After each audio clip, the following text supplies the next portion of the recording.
여러분, 저희가 계속해서 성령의 9가지 열매를 주마다 살펴보고 있습니다. 오늘은 8번째인 온유에 대한 말씀인데요. 여러분, 저희가 온유라고 할 때 아마 머릿속에 떠오르는 이미지가 있으실 겁니다. 제가 아마 뭐라고 말씀을 드리지 않아도 온유한 사람 하면 이런 사람이겠구나 라는 그런 모습이 있으실 거예요. 그럼 이걸 쉽게 설명을 드리려고 한번 예를 이렇게 들어보겠습니다. 제가 어렸을 때 저희 집에 강아지를 기른 적이 있습니다. 그 종류 중에 하나가 시추라는 강아지였는데 이 강아지는 코가 아주 낮은 강아지거든요. 이 강아지는 아주 착합니다. 그래서 주인에게 너무 순하고 잘하죠. 근데 문제가 있는데 모두에게 착하다는 게 문제죠. 그래서 처음 보는 이웃분들에게도 착하고 심지어는 도둑에게도 착하고 모두에게나 착한, 그래서 특별히 그 상대방이 만약에 먹이라도 준다고 하면 자기의 모든 것을 다 내어주는 강아지였습니다.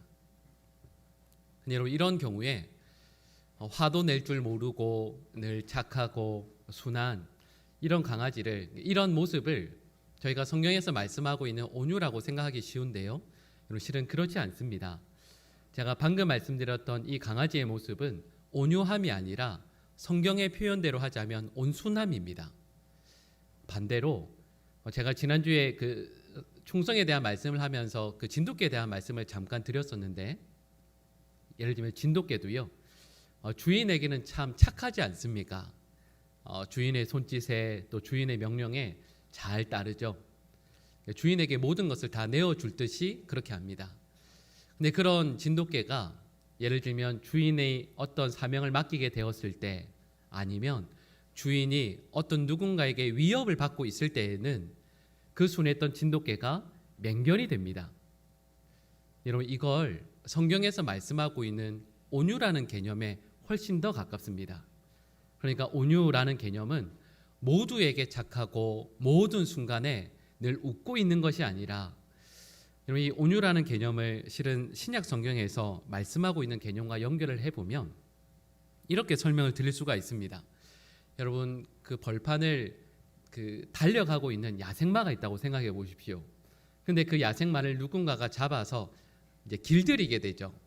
하루하루 훈련시키고 길들이게 되면 그 야생마가 예전에 야생마가 아니라 이제는 길들여진 말로 그 집에서 여러 가지 것들을 하게 되죠.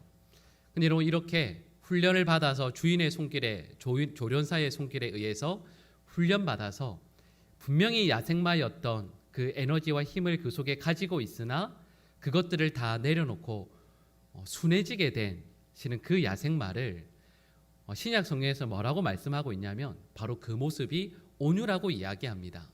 그래서 신약 성경에 쓰여지던 그 당시에 온유라는 이 헬라어를 말씀드렸던 것처럼 조련사에 의해서 잘 길들여진 말, 그걸 온유해진 말이다, 이렇게 이야기를 하게 되거든요. 여러분, 이 말씀을 드린 이유가 있습니다. 오늘 본문 3절 말씀 우리 같이 한번 읽어볼까요? 같이 읽겠습니다. 이 사람 모세는 온유함이 지면의 모든 사람보다 더하더라. 아멘. 이 말씀을 다시 한번 풀어서 말씀을 드리면, 이 세상에 있는 모든 사람들 가운데에서 온유함에 있어서는 1등이 누구라고요? 모세라는 뜻입니다. 세상에 있는 많은 사람들 가운데에서 온유함의 1등은 바로 모세. 근데 여러분, 이 말씀을 들으시면서 물론 성경에 쓰여져 있으니까 당연하다라고 말씀하실 수 있지만, 여러분, 이걸 여러분 멀리서도 찾지 마시고요. 여러분, 저와 한번 비교해 볼까요? 모세가 온유할까요? 제가 온유할까요? 여러분, 이렇게 반응하실 줄 알고, 여러분, 모세의 삶을 생각을 해보면 모세는 오히려 온유함과는 거리가 좀 멀어 보입니다. 왜냐하면 이런 모세가 애굽 왕궁에 있을 때 한 애굽인이 자기의 동족이죠, 히브리 사람을 괴롭히는 것을 보지 않습니까? 그때 모세가 어떻게 하죠? 그 성경의 출애굽기 말씀에 보면 이렇게 이야기합니다. 주위를 일단 둘러봅니다. 그리고 나서 아무도 없는 것을 확인하고 나서 그 애굽 사람을 쳐서 죽이게 되죠. 그러니까 이건 우발적인 살인이 아니라 계획적인 살인이라는 뜻입니다. 제가 온유할까요? 모세가 온유할까요? 여러분, 저는 이 정도는 아니거든요. 거기에다가 나중에 출애굽에서 모세가 하나님의 부르심에 따라서 시내산에 올라가서 십계명 돌판을 받게 되죠. 40일간 금식하고 나서 내려오게 됩니다. 여러분, 그때 모세가 금송아지 앞에서 춤추면서 절하고 있는 이스라엘 백성들을 보게 되죠. 여러분, 이 내용이 출애굽기 32장 19절에서 20절 말씀에 나오는데요. 우리 화면에 나오는데 같이 한번 읽어볼까요? 진에 가까이 이르러 그 송아지와 그 춤추는 것들을 보고 크게 노하여 손에서 그 판들을 산 안으로 던져 깨뜨리니라. 모세가 그들이 만든 송아지를 가져다가 불살라 부수어 가루를 만들어 이스라엘 자손에게 마시게 하니라. 아멘. 그럼 모세가 하나님께서 직접 새겨주신 십계명 돌판을 들고 내려오다가 이스라엘 백성들이 우상 금송아지죠, 그 앞에서 춤추며 절하는 모습을 봅니다. 그랬더니 어떻게 하죠? 이 돌판을 집어 던져서 깨버립니다. 하나님께서 직접 새겨주신 십계명 돌판이거든요. 근데 그걸 깨버립니다. 그리고 눈앞에 보이는 그 금송아지 우상을 불에 넣어서 가루로 만들어버리죠. 그리고 그걸 물에 타서 이스라엘 백성 모두에게 마시게 합니다. 모세가 온유할까요? 제가 온유할까요? 여러분, 근데 이걸로 끝나지 않습니다. 그 이어지는 본문 말씀에 보면 모세가 이스라엘 백성들 앞에 서서 이렇게 이야기합니다. 너희들 가운데 우상 숭배하지 않고 하나님 편에 서기 원하는 사람 내 앞으로 나오라. 그랬더니 레위 자손들이 그 앞에 나오죠. 레위 자손들에게 이렇게 명령합니다. 너희들 허리에 칼을 차라. 그리고 진의 이 문 끝에서 저 문까지 다니면서 너의 형제, 너의 친구들, 너의 가족들 상관하지 말고 다 죽여라. 여러분, 그래서 그날 레위 자손들이 칼로 죽인 사람의 수가 3,000명입니다. 또 질문할까요? 여러분, 제가 온유할까요? 모세가 온유할까요? 여러분, 저는 그 정도는 아니거든요. 근데 말씀드렸던 것처럼 분명히 저희가 온유한 사람이라고 생각하는 그 어떤 모습과 모세의 모습은 분명히 차이가 있습니다. 여러분, 만약에 제가 그런 모세 같은 모습으로 이 자리에 서 있다면 여러분, 여기 교회 나오시겠어요? 무서워서 나오시겠어요? 그런데 성경은 우리 하나님께서 뭐라고 말씀하시냐면 그럼에도 불구하고 모세가 가장 온유한 사람이라 말씀하십니다. 여러분, 물론 제가 처음에 말씀드렸던 것처럼 인생의 조련사이신 하나님께서 모세의 삶을 인도하시고 그래서 성령 하나님께서 그의 성품을, 그의 삶을 하루하루 인도하시는 가운데 그가 우리가 생각하는 온유한 모습으로 바뀌었겠구나라고 생각하실 수도 있습니다. 물론 그러하겠죠. 근데 오늘 본문에서 이야기하고 있는 모세가 보여주는 온유의 모습은 저희의 생각과는 다릅니다. 우리 오늘 본문 1절 말씀인데요. 우리 1절 말씀 같이 다시 한번 읽어볼까요? 같이 읽겠습니다. 모세가 구스 여자를 취하였더니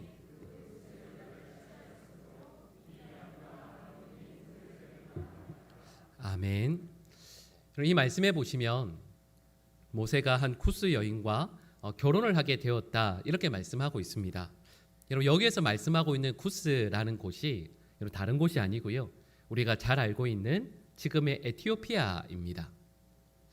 그러니까 모세가 이스라엘 이 히브리 여인이 아니라 이 말씀드렸던 구스 여인 곧 에티오피아 여인과 결혼을 하게 되었다 이런 내용이죠. 이 내용이 이 말씀이 많은 분들에게 혼란을 주는 말씀입니다.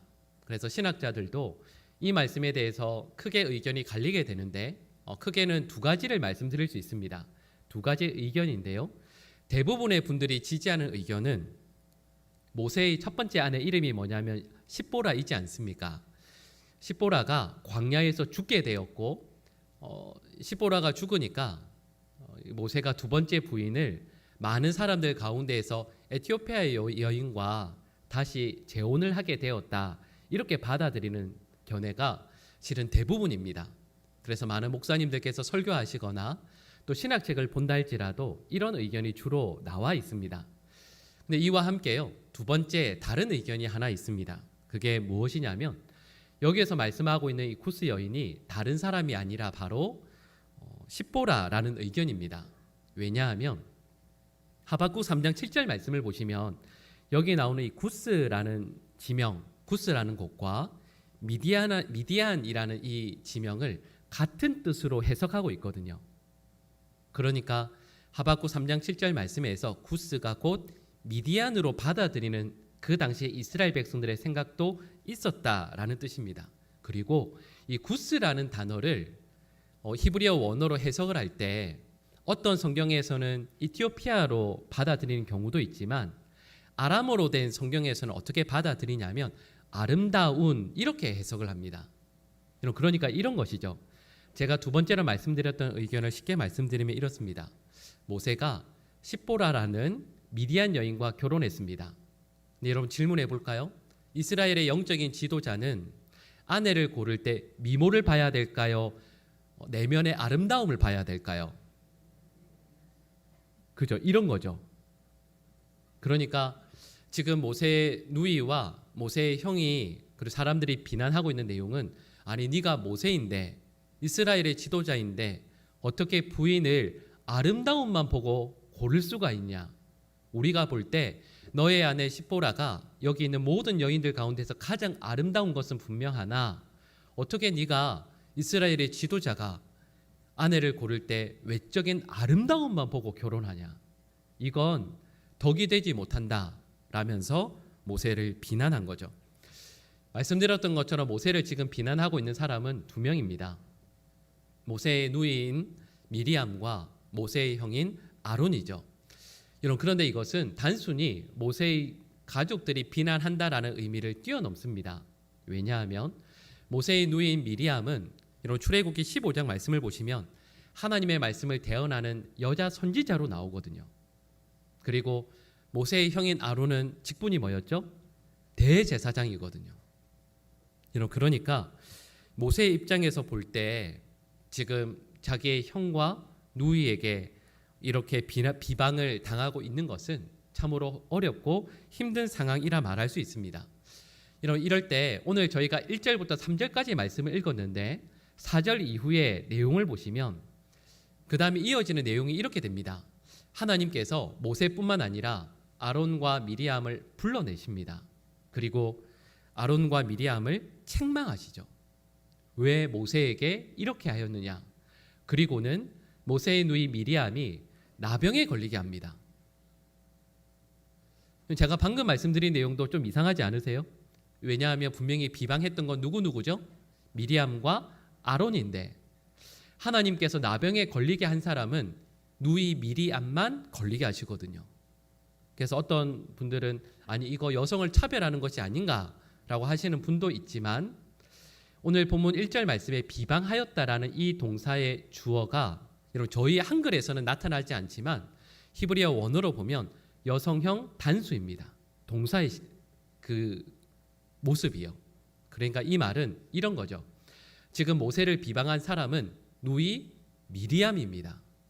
그리고 거기에 침묵하고 있지만 함께 그 자리에 하고 있는 그 형 아론이 동조하고 있는 정도인 거죠. 하나님께서 모세를 앞에 나서서 비방하고 있는 그 미리암에게 나병이라는 벌을 내리시게 됩니다. 그럼 여기에서 저희는 이 모세가 그 마음이 참 억울하고 힘들었겠다라는 것을 추측할 수가 있습니다. 왜냐하면 저희가 읽었던 이 민수기 12장 말씀 바로 앞부분이죠. 11장 말씀의 내용이 어떤 거냐면 이스라엘 백성들이 모세에게 불평하며 원망하는 내용이 계속해서 나오고 있거든요.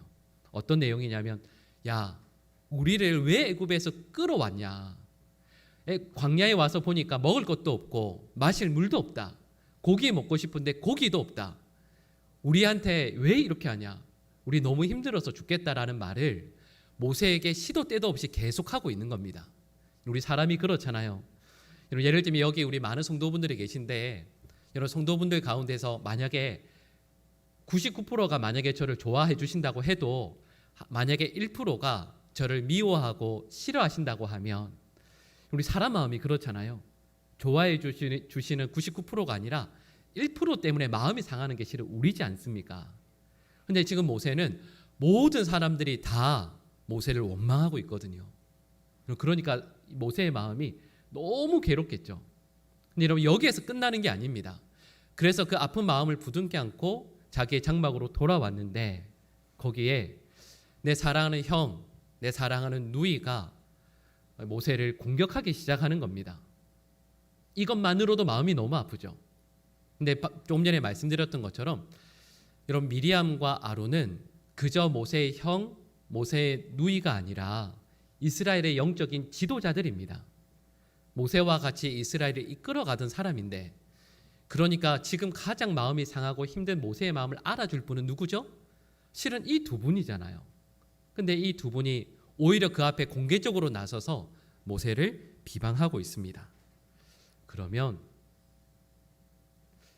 이 정도 되면 모세의 마음이 무너지죠. 너무 힘들 것 같습니다.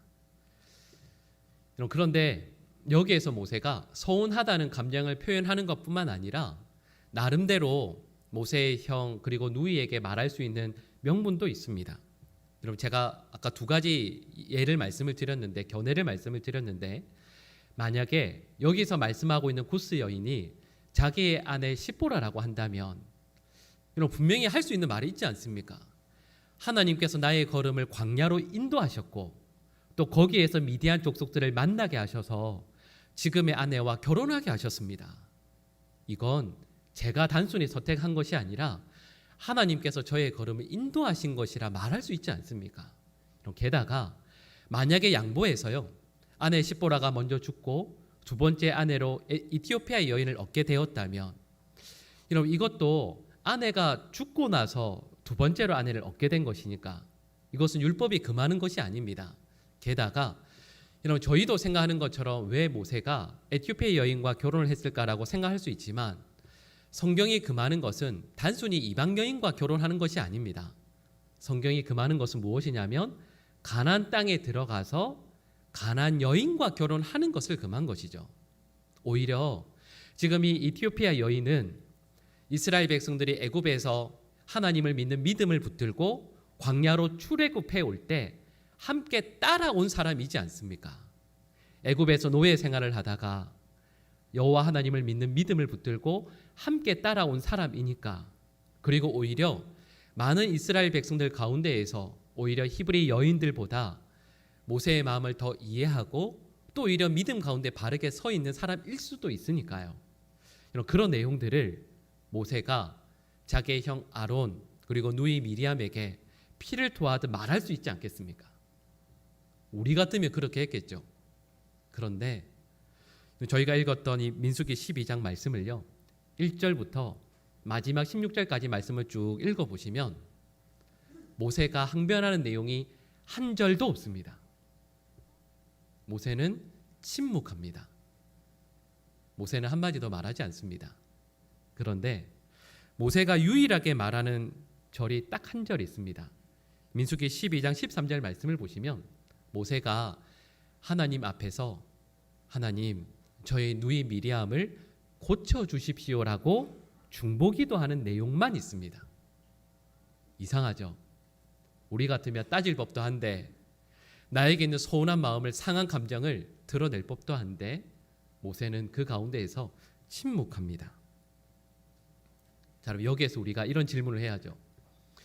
모세가 과연 어떻게 온유한 사람이 되었는가? 그리고 하나님께서는 왜 모세를 온유한 사람이라 평가하시는가? 그 질문에 대한 대답이 오늘 본문 2절 말씀에 나옵니다. 우리 2절 말씀 같이 한번 읽어볼까요? 같이 읽겠습니다. 그들이 이르되 여호와께서 모세와만 말씀하였느냐?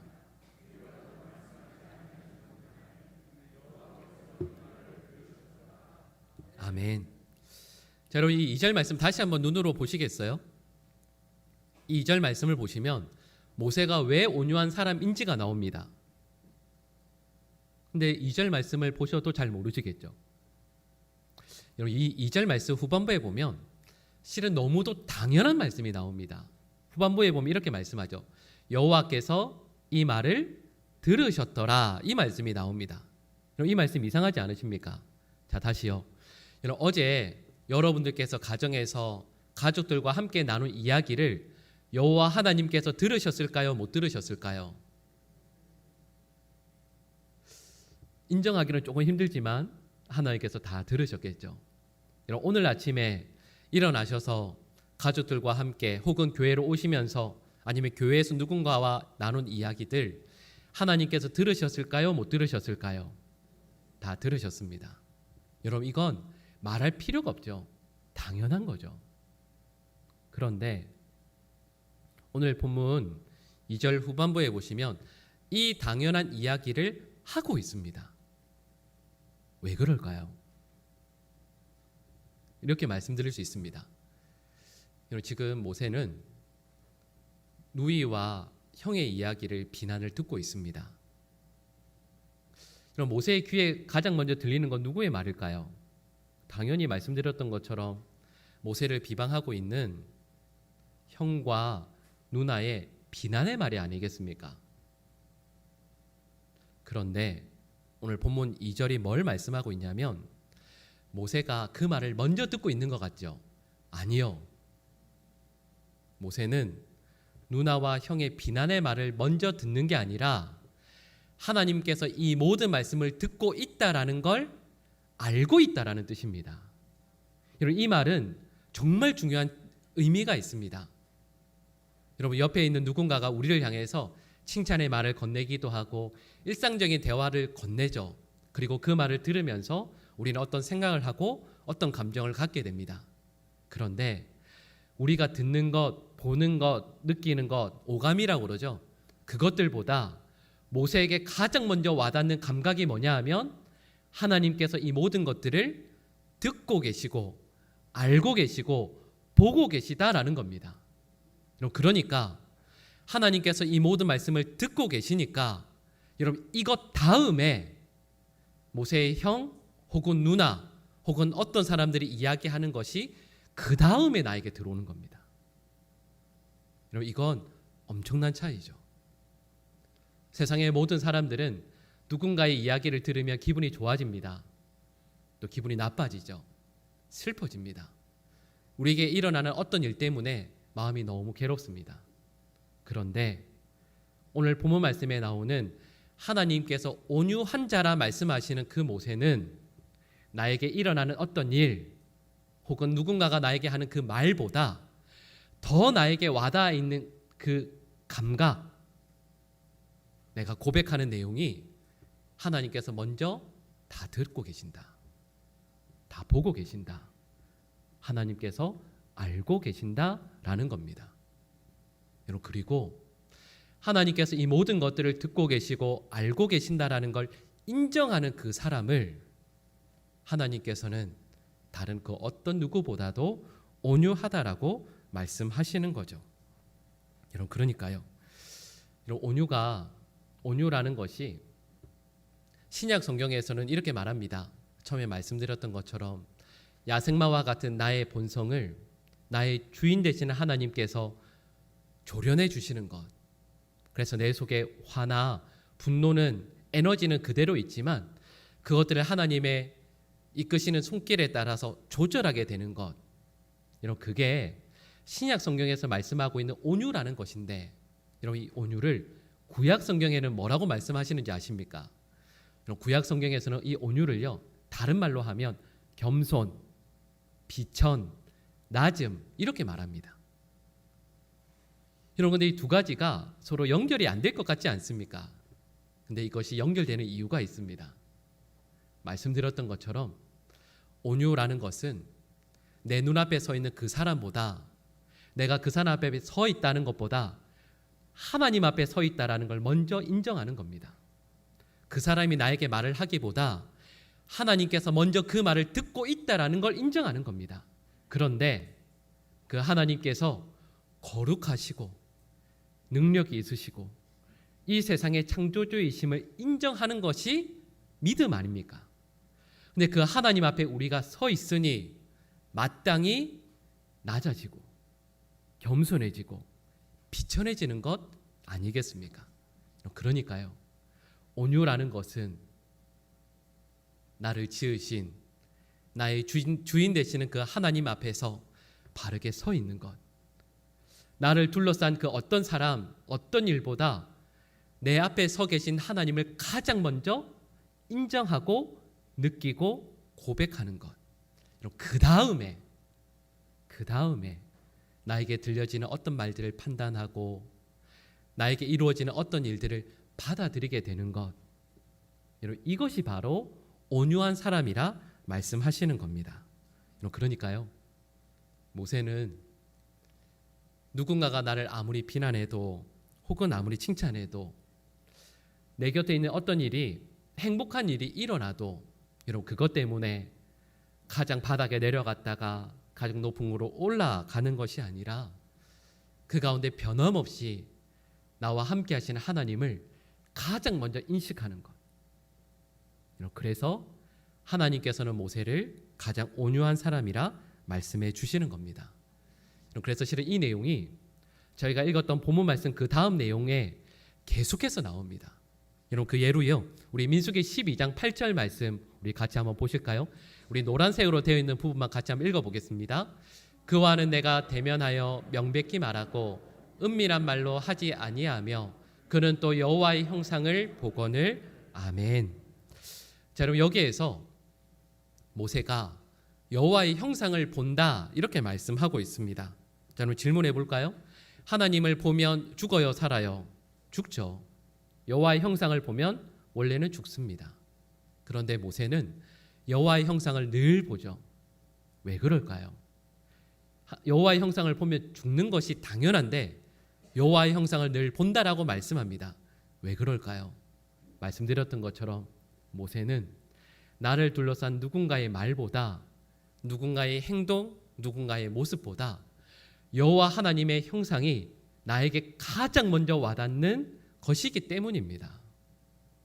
그러면 그렇게 살아가면 그 하나님께서 나와 늘 함께 계시고 그 하나님을 가장 먼저 보게 되면, 여러분 말씀드렸던 것처럼 정말 죄인이고 정말 악한 우리들의 삶을 하나님께서 조련시키시고 훈련하셔서 이 땅 가운데 가장 온유한 자로 서게 될 것임을 믿습니다. 여러분, 오늘 본 말씀에 보니까 모세가 아론 그리고 미리암과 다투지 않습니까? 말씀드렸던 것처럼 모세는 이스라엘의 지도자이지만 아론은요, 이스라엘의 대제사장입니다. 그리고 미리암은 여자 선지자이죠. 자, 여러분 질문해 볼까요? 이 세 분이 서로 다툼이 있으시면 여호와 하나님께서는 누구의 편을 드셔야 될까요? 자, 여러분 이거 질문을 살짝 바꿔 볼까요? 여러분, 교회에서 박권사님과 김집사님이 다투시면 목사인 저는 그 중간에서 중재하려고 애를 쓸 겁니다. 그렇겠죠? 오늘 본 말씀을 보니까 하나님이 만약에 그 중간에 계시면 여러분 김 권사님의 편을 드실까요? 박 집사님의 편을 드실까요?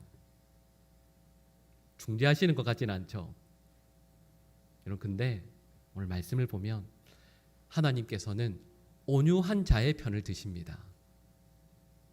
모세가 모세를 공격하는, 비방하는 여자 선지자 또 대제사장이 있을 때 하나님께서는 모세여서가 아니라 모세가 온유한 자이기 때문에 하나님께서 그의 편을 들어주시는 거죠. 이 말씀을 묵상하고 또 준비하면서 저는 우리 모든 성도들이 하나님 앞에서 온유한 자로 서 있게 되기를 간절히 축복합니다. 여러분, 그 이유를 그렇지 않아요?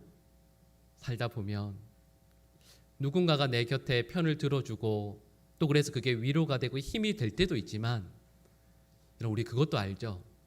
누군가가 내 편을 들어주어도 여러분, 그것이 궁극적이지 못하다는 것 너무도 잘 알고 계시지 않습니까? 그의 마음도 변할 것이고 또 그가 편을 들어주는 것도 결국에는요, 아무 소용없는 순간이 반드시 있습니다. 그런데 하나님께서 저와 여러분의 편을 들어주신다면 어떤 어려움, 어떤 비방 앞에서도 그리고 사단 앞에서 하나님께서 우리의 편을 들어주신다면 그것으로 우리의 삶은 되지 않겠습니까? 근데 여러분, 그러려면 저희는 온유한 자가 되어야 합니다.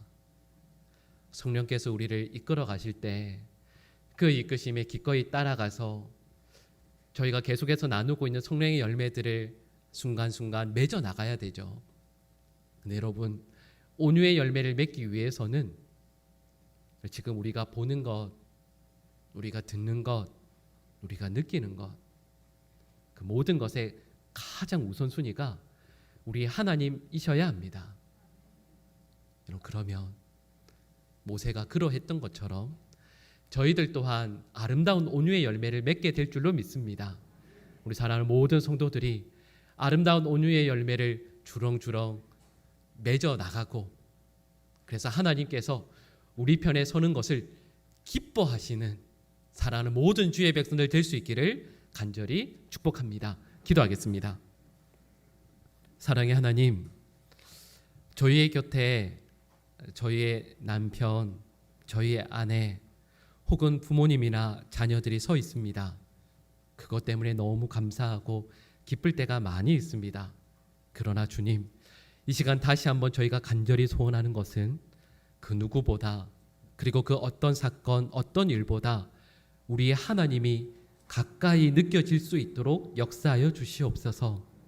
누군가가 건네는 말, 그리고 지금도 우리의 삶에 끊임없이 일어나는 그 사건들보다 하나님의 음성, 우리 하나님의 임재하심, 하나님의 마음이 가장 가까이 느껴지는, 그래서 아름다운 온유의 열매를 맺는 사랑하는 주의 백성들 되게 하여 주시옵소서.